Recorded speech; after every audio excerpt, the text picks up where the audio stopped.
The story so far. I sailed Molly the 200 nautical miles from the Solent to Suffolk to attend the OGA 60th anniversary party, followed by a cruise from the Orwell to the Medway in company with other gaffers, taking in some of the East Coast rivers. We enjoyed this enormously and had an interesting stay in Chatham. More interesting than we hoped, as it turned out. I had allowed 6 days for a leisurely cruise back to the Solent, and fellow crabber owner John had turned up to join me. Early on Saturday morning we cast ropes off and called up Chatham Marina for a lockout, only to be told the lock was broken. To cut a long story short, and after frustrating dealings with the marina, we spent 3 days unable to leave the marina. When the lock gates were finally fixed, there was a scramble of boats to get out. This left Molly with 3 days to travel back to a home base in the Solent. Will we make it in time?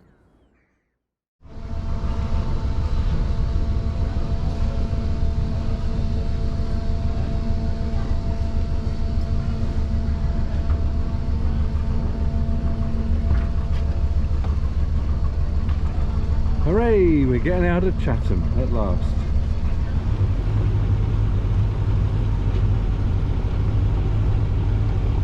Tide's flooding in quite strongly. I can see plum sliding sideways there. Schoolboy area. We've got out in a hurry and I haven't turned all the instruments on, so I've got no depth sounder. I'm trusting that I've got enough depth to get out. I think it'll be okay.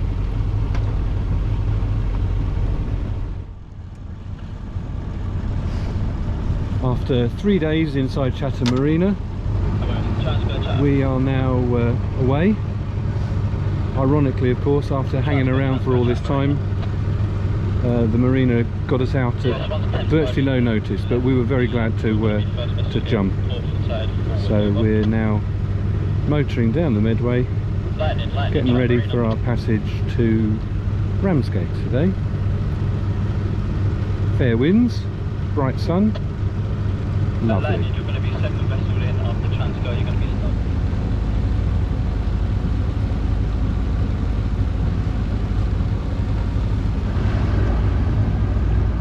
Well, it's lovely and sunny, but very little wind.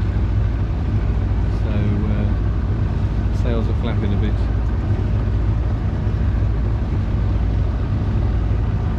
Wind broken. Edgar getting ready to hoist his sails.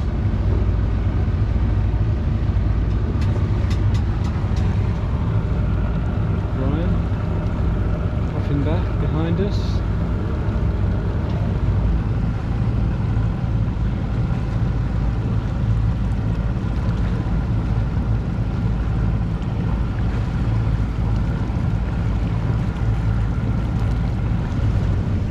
An hour off high tide here, so the water level is much higher than it was when we came up. It's quite nice to be looking out across the green, see the Swale Bridge in the distance, and we're just going to go past the mouth of Stangate Creek.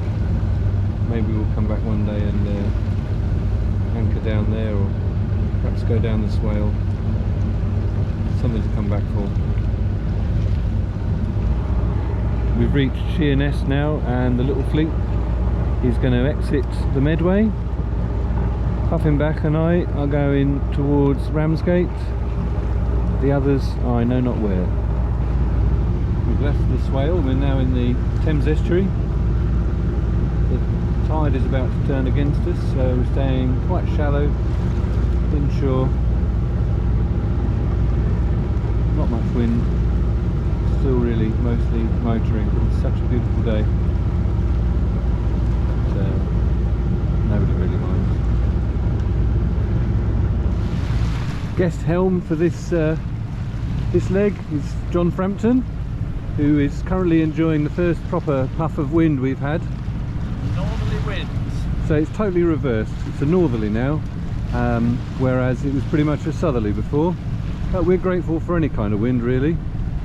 Beautiful sunshine, flat sea now, very nice.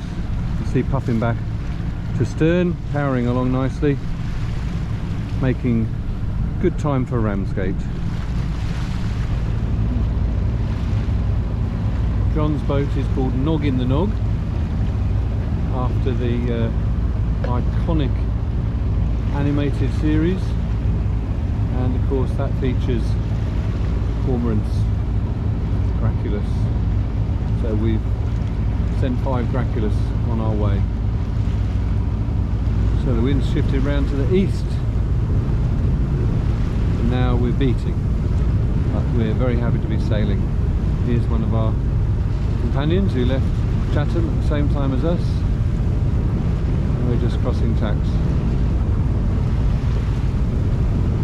Very handsome catch. In a change of plans, we have tacked offshore because we've got some lovely fair tide and a nice breeze, so we've come out here. And the benefit of that, there's the Isle of Sheppey and the mouth of the Swale, is we've come very close to the famous red sand forts, which I'd wanted to visit, but I thought we might have to miss out. But actually, here we are, right next to them. These peculiar looking things are World War II defences. These ones are army forts. There's some more over to the north which are navy forts, i.e. operated by the navy, and these are part of defending the Thames estuary and warning of incoming aircraft navigating using the Thames as a route into London. They've got quite an interesting history. They've been used for pirate radio, but they just look really peculiar, don't they? From a distance, they look like those Star Wars landwalkers, the AT-ATs. What they in fact are is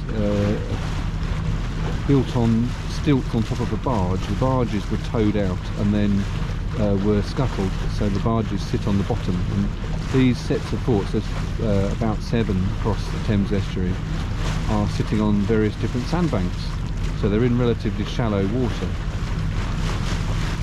They were broadcasting red sand radio from those until really relatively quite recently, but they've been declared unsafe.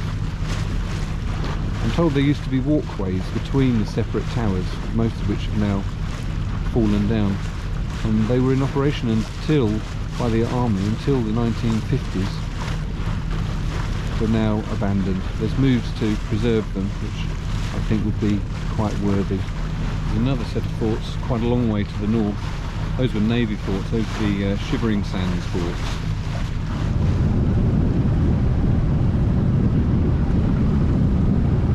Preventing aircraft from laying mines in the Thames estuary during the Second World War, and warning ashore of incoming traffic.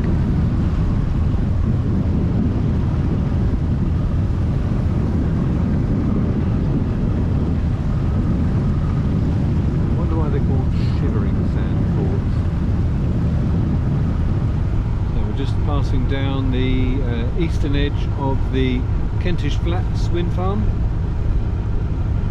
We've got quite a strong ebb tide carrying us down the coast, so we are beating, but it's fair tide, and we're managing to zigzag between some interesting places. So we are between the Kentish Flats wind farm, and behind us we've got the Pan Sands.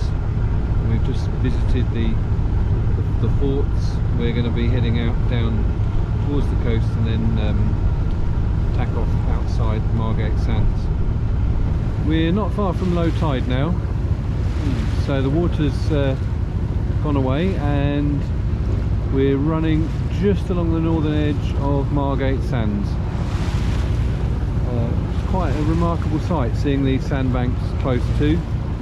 Feel confident doing this in these conditions. Very light winds, very flat sea. It's really obvious where the hazard is. So once we've gone along the edge of this, we'll be able to tack again and head for North Fordham, which you can just see in the distance. And this is about as close as I want to get to Margate.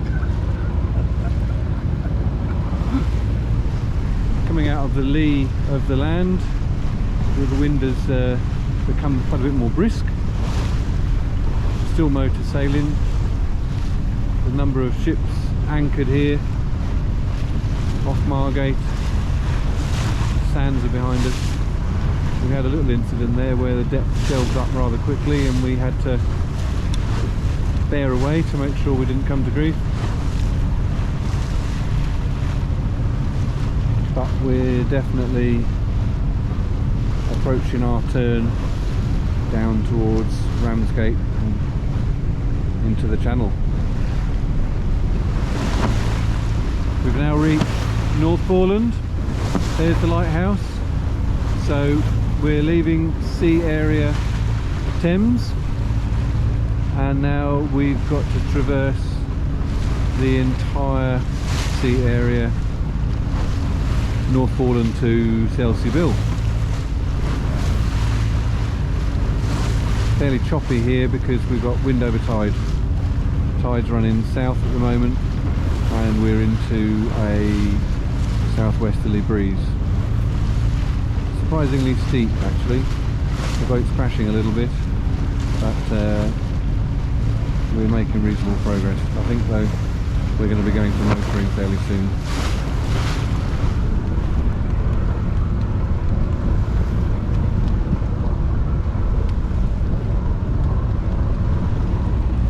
So we've just spoken to Ramsgate Port Control and been given permission to enter. Meanwhile, this fella has asked to come in under sail. Very good seamanship, I hope.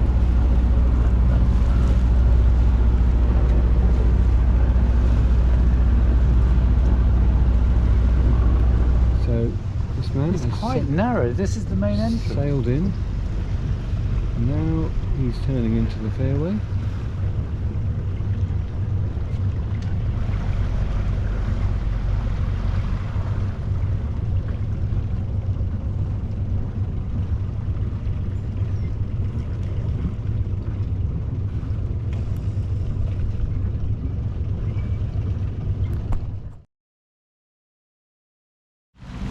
This morning we're setting out for Eastbourne, so it's a 60-mile trip from Ramsgate. There's no wind of any significance forecast. We're on spring tides, so we've made a nice early start to catch fair tide south. And we're motoring, been underway for a little while now. We've just passed Deal, just behind us there, and that's South Foreland that we're approaching. Speed of about 7 knots under engine, mainsail and the tide. You can see the ferries crisscrossing. When we get 2 miles from Dover, I'll have to call VTS and ask for permission to cross.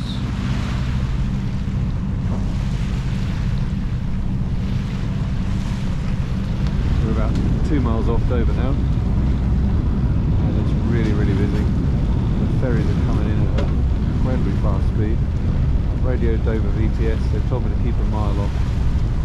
I've just got to dodge these guys. Keep inside the run along inside the southern. Passing Dover now. And again at the number. Very busy. Called up VTS and they called me back just now and I got told off because I was less than a mile offshore. Dungeness, clearly visible now. The nuclear power station complex and the 2 lighthouses. The wind's shifted round quite nicely. It's now on the beam. So although we've still got a motor, we've got all the sails up.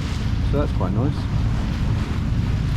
The tide is building against us, but we're hoping to tuck in right close to the shore and just creep round in the shallows and then get into Rye Bay and try and avoid some of the foul tide, because we've got all afternoon a foul tide against us, so we'll find out whether we played this right.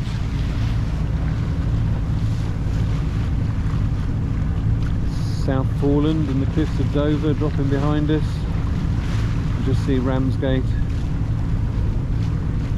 It's a beautiful day. light breeze, broad sun, flat sea, fantastic. Approaching Dungeness Head now. Just watched the inshore lifeboat be launched off the shingle beach and recovered again. We've got fishing boats on the shore. You can see the old lighthouse, the dark one, and then the stripy new lighthouse, and obviously the nuclear power station in the background. You see Prospect House, and we're really close inshore. We're still maintaining 4 knots even against the tide by keeping in to the shallows. It looks like we'll be able to sail all the way around. We're going to bear away as soon as we get around the point. We'll be able to sail into Rye Bay and hopefully sail along the shore. See some of the bits that I didn't see when we sailed up to Dover from Eastbourne because the weather wasn't so good then. We're less than a half a mile from the point. I can now see the South Cardinal on the other side, and we're in about 13 metres of water and almost a stone's throw from the shore, still managing to maintain over 4 knots.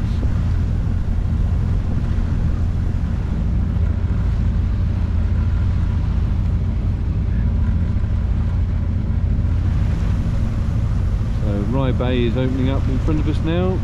See Beachy Head in the far distance.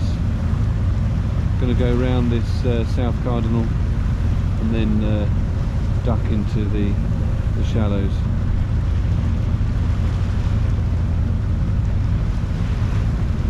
Our speed hasn't dropped below 4 knots the whole way. Amazing.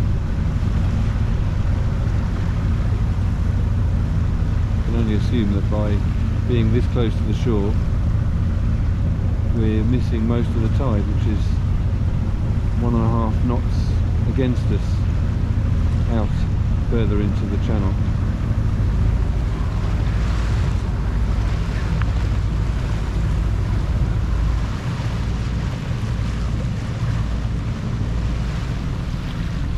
We've had a leisurely motor across a largely windless Rye Bay and along the cliffs, Fairlight. And now we're reaching Hastings.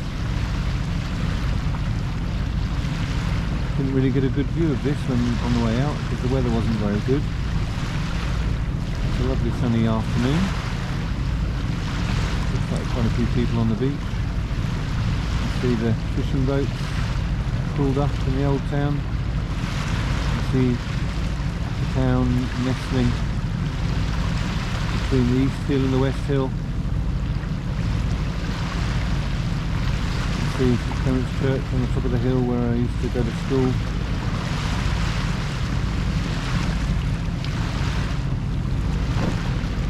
Quite nostalgic really.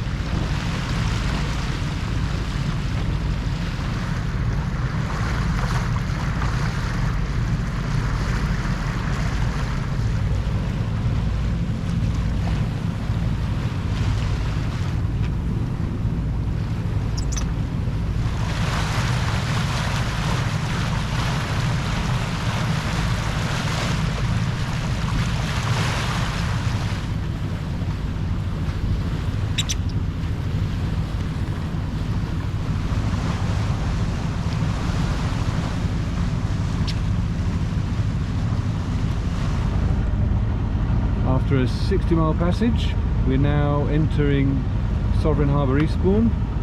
We're pretty much at low tide, and John and I were just commenting that the wreck of the Barn Hill, which sticks out of the water at low tide, it's not really that clear what's going on with the sun's in your eyes. We're lucky it's flat water today, so we've been told to stick to the middle of the channel. You can see why. There's only 3 metres of water in it. Fortunately we're plate up, so we only need 80 centimetres. Soon be tied up. Hooray! Yeah, go to the western sailboat, please.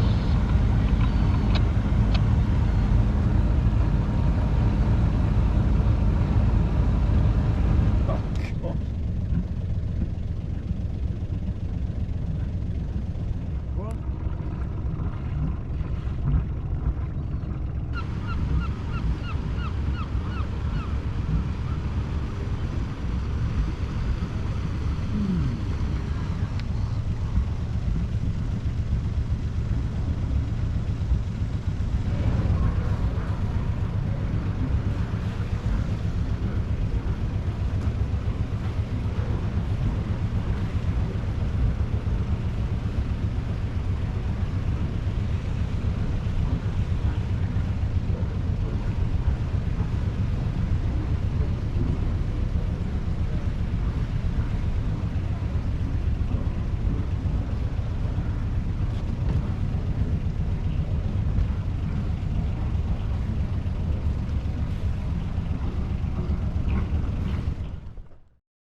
lovely day. It's 10 to 6 and we're off to Gosport today, the final leg of our journey. Look at that lovely sky. The sun is just rising up out of the mist. There is an easterly, should give us some good sailing.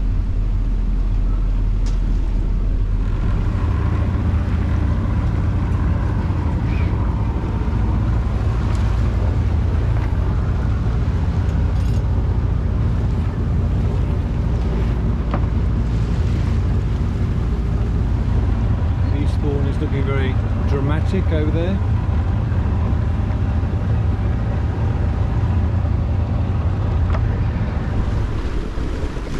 You have got a yacht on your...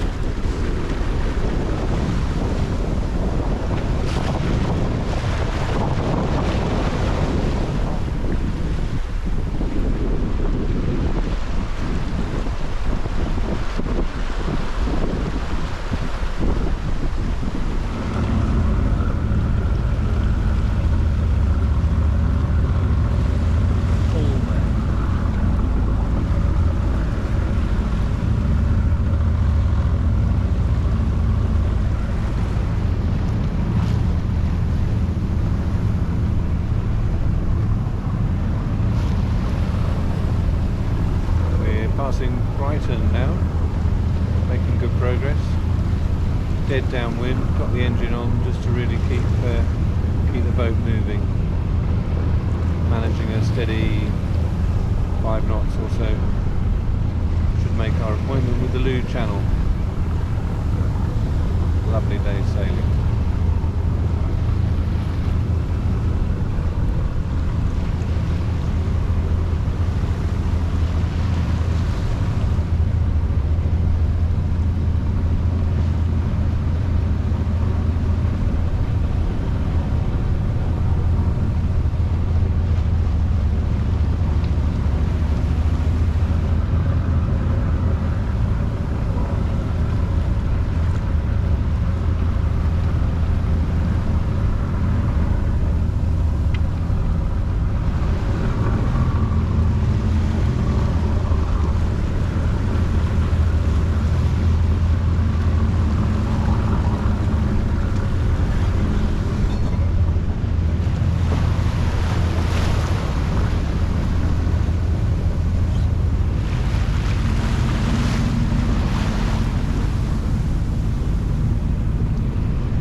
We've been mooching along. We're heading directly towards the Loo Channel. Got the engine, keep us going. Wind's dropped a bit, the tide's turned in our favour. John has been busy down in the galley, combining all the things that are left aboard to make something nice to eat for lunch. I wonder what it's going to be. So John, what's for dinner? Chorizo? I think you'd call it northern Spain casserole with cheese and eggs. Sounds with lots of paprika. Sounds lovely.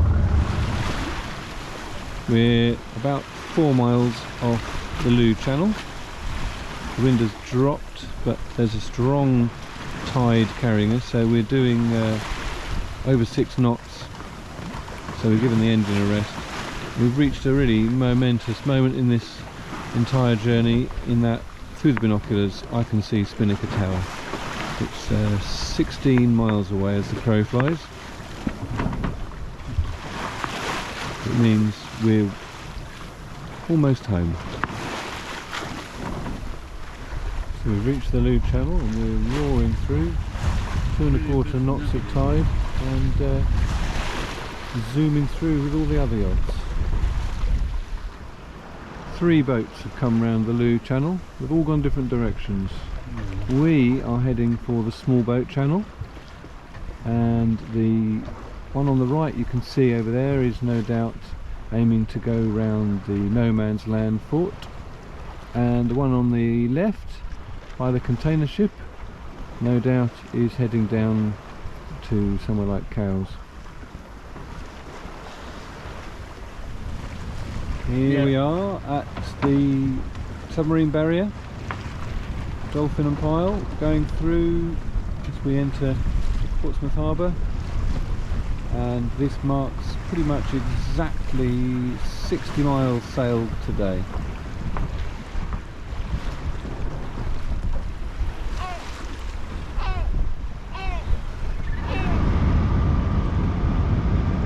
So here we are.